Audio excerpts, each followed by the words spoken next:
first metal we're going to put on after installing the woodwork is going to be the fascia or the drip edge metal.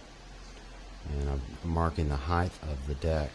Most of that drip edge is going to set on top of the 1x4 that runs along the eave.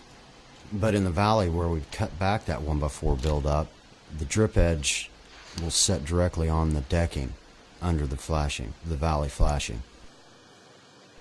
So I've got to cut 2 short lengths of drip edge and install them on both sides of the valley, and I'll have to modify those 2 pieces so they stay in line with the drip edge that's sitting on top of the 1x4 buildup. I'm going to use the bottom bender to re-break the drip edge on the new bend line, and just place it in there and flatten it out,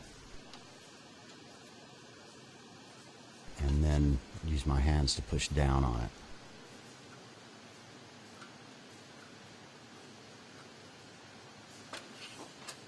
Just repeat the process with the second piece.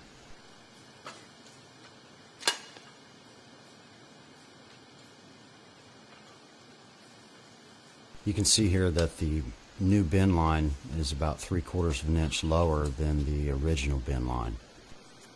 Now we're going to place these 2 pieces in the valley area to flash in the fascia on both sides. You can see I've removed the screw so it doesn't interfere with that piece of metal going underneath the 1x4.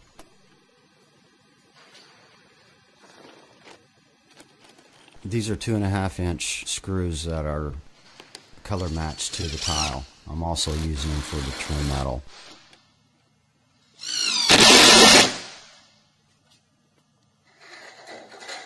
And I'm placing the drip edge that sits on top of the 1x4, and I'm going to notch the end of this metal and tab it around so when it's put in place it covers the end of the 1x4 and protects it from the water coming off of the roof, and also so you can't see up into this area and view the 1x4 from the ground.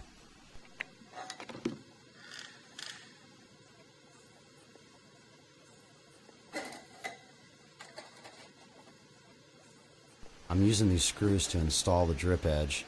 You can also use a pancake headed screw or a nail to install this.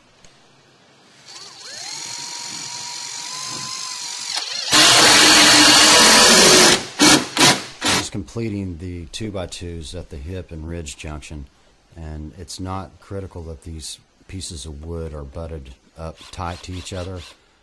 It's only a nailer for the tile later.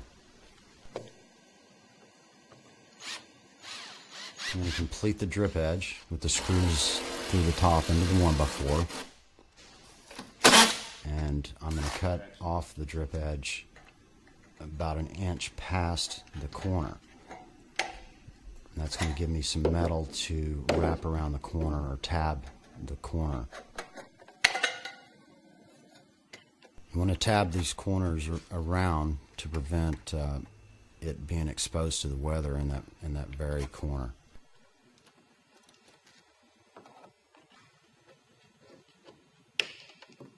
I've tabbed this side around, and then I've cut the adjoining side flush to the center to create a seam in the very center of the hip with no wood exposed.